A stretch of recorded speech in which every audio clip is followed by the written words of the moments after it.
et bienvenue dans le monde obscur du swing. Le swing, on en parle beaucoup, mais finalement, savez-vous ce que c'est exactement? Vous aurez dans cette vidéo un aperçu des nombreux conseils et exercices contenus dans la formation sur le swing et le phrasé que je vous propose sur le blog Dr Jazz. Alors, de quoi parle-t-on? Eh bien, de la façon particulière en jazz d'articuler les croches par rapport à la notation, ou plutôt des façons d'articuler les croches selon les styles de jazz.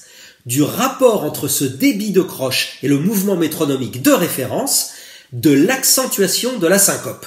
En fait, on va parler de swing et de time. Je vais donc tenter de vous expliquer le mécanisme de manière simple, mais le problème, lui, ne l'est pas simple.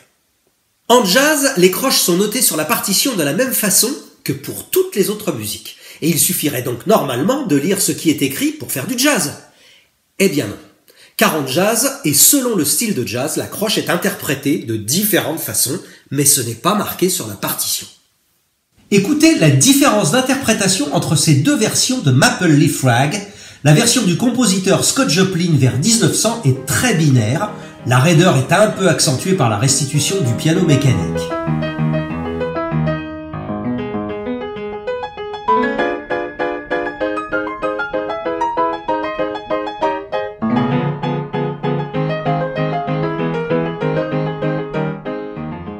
Et à présent, la version qu'en a fait 20 ans plus tard le pianiste Jelly Roll Morton, en assouplissant le jeu, en ajoutant des syncopes, le swing est déjà bien présent.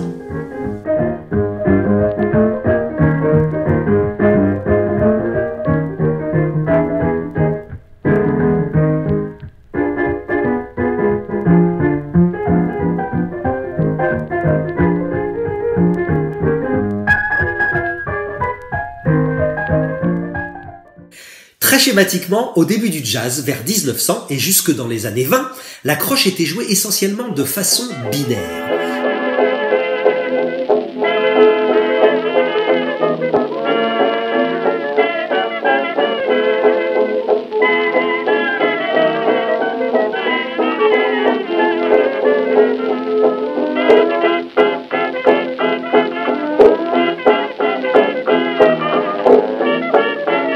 À Chicago, avec notamment Bix Beiderbecke et Jelly Roll Morton, est apparue une croche plus souple, égale, mais pas rigide, avec des accents et plus de poids sur la syncope.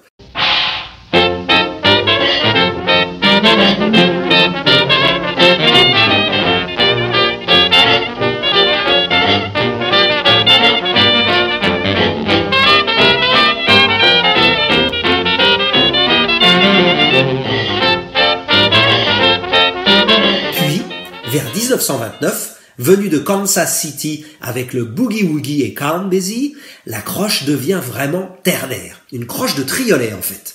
La pulsation jazz passe à 4 temps, alors qu'elle était jusque-là basée sur le battement à 2 temps des fanfares Nouvelle-Orléans. La contrebasse remplace le tuba, la guitare évince le banjo, et la batterie voit l'arrivée de la pédale Charleston.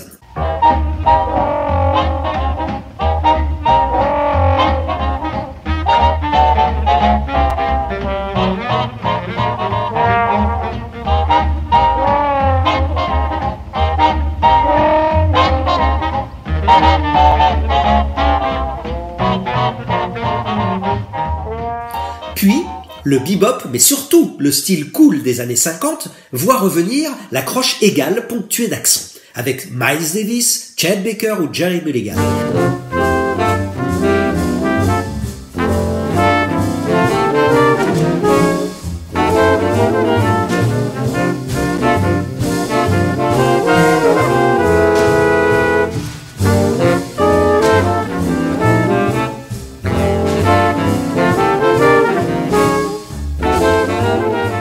Pour finir avec les années 80, le jazz fusion, le jazz rock, la croche redevient finalement binaire.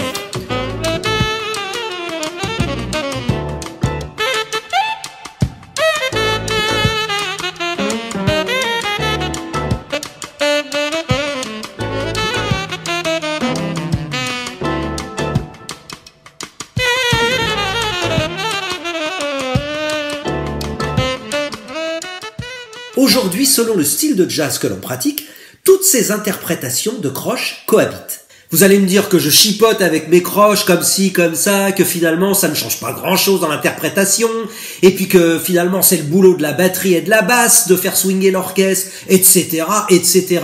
Non, non, faux. Mais bon, ça donne quoi en réalité? Si je prends un thème en croche, comme par exemple Flight of the Foo-Birds de LFT pour Count Basie, voici la croche binaire de 1900.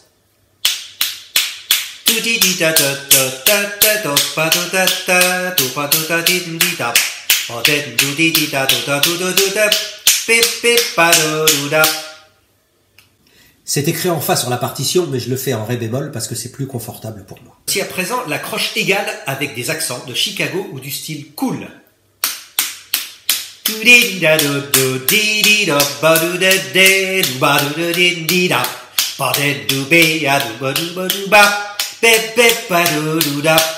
Et pour finir, la croche ternaire ou croche de triolet de 1930.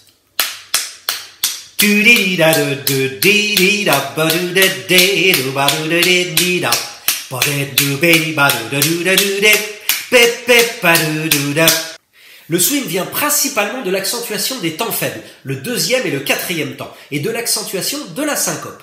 Par exemple, si on reprend Flight of the Foo-Birds en tapant le 2 et le 4,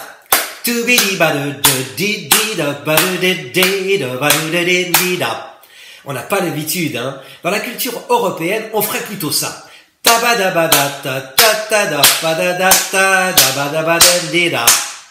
Alors vous allez me dire que marquer le premier et le troisième temps, c'est ce qu'on fait dans les fanfares Nouvelle-Orléans au début du jazz. Pas exactement. Dans la fanfare Nouvelle-Orléans, on marque effectivement le premier et le troisième temps, c'est le rôle du tuba plus exactement. Mais la grosse caisse accentue aussi les syncopes et la cymbale le quatrième temps toutes les deux mesures, comme ça. Poum, poum, poum, poum, poum, poum, poum, poum, poum, poum. Cela produit un balancement qui n'a plus rien à voir avec les rythmes européens. J'ai choisi le thème Lullaby of Birdland. On va commencer par battre le deuxième et le quatrième temps, lentement pour vous familiariser avec la sensation, puis progressivement, on va pouvoir aller plus vite. Il faut que cela devienne naturel.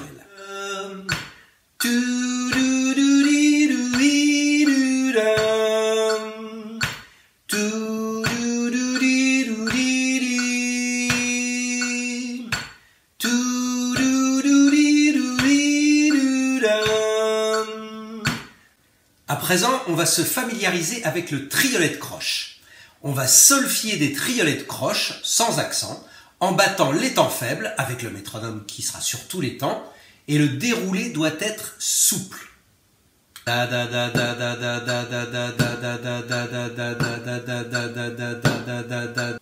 On va à présent mettre du poids sur la syncope. Qu'est-ce que ça veut dire? On va solfier les mêmes triolets mais en accentuant la syncope. Donc c'est la troisième croche du triolet qui va être accentuée. Alors pour ça, on va utiliser une onomatopée différente. On va prendre doudouda, par exemple. Vous pouvez trouver autre chose, hein. Moi j'ai trouvé ça. Donc sur le da, on va accentuer. Doudouda, doudouda, doudouda, doudouda, doudouda, doudouda, doudouda, doudouda. On va battre les triolets de croche avec les mains et placer chaque croche de la partition sur un battement de triolet. Alors, les notes n'ont pas d'importance, vous pouvez aussi bien solfier, c'est le rythme qui compte.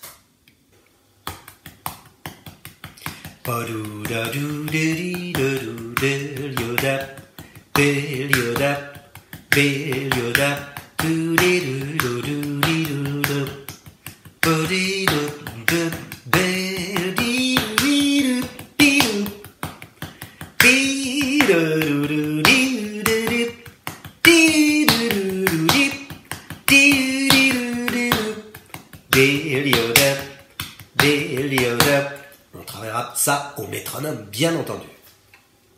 Bien, on a compris que la croche ternaire était le sésame et qu'il suffisait de la faire retentir pour que le swing apparaisse. Ah ben non.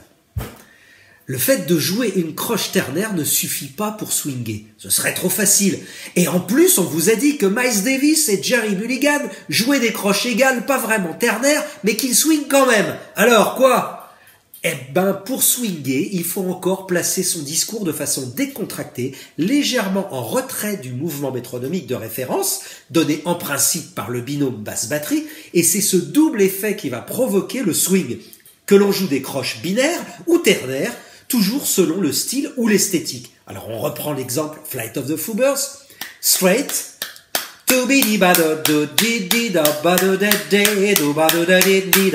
puis légèrement en retrait, on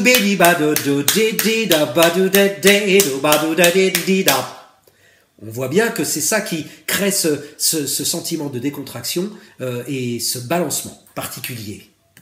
Ça vient d'Afrique, de la trance que l'on retrouve dans les danses traditionnelles. La spontanéité, le lâcher-prise, l'abandon, on peut appeler ça comme on veut. C'est une façon de se désolidariser du tempo tout en étant dedans. Le survoler, en un mot, être autonome rythmiquement et intérioriser le métronome.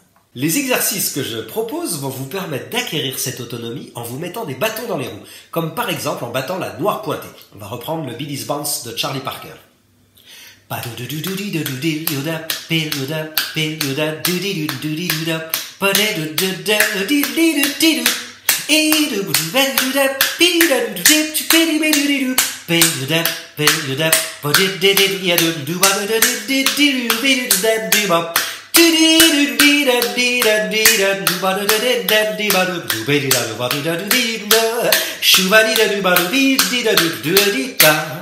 Tout cela vous semble peut-être abstrait, compliqué, voire inabordable, pas d'affolement.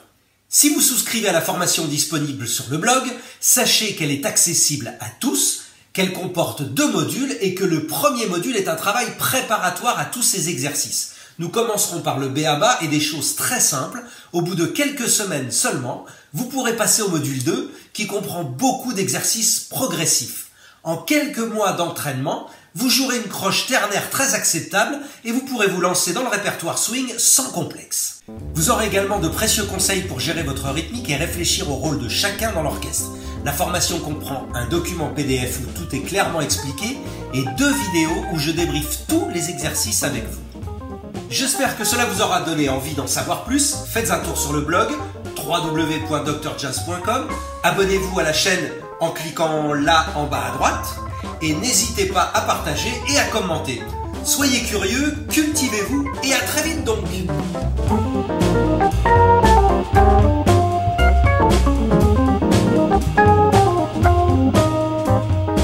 Les exercices que je...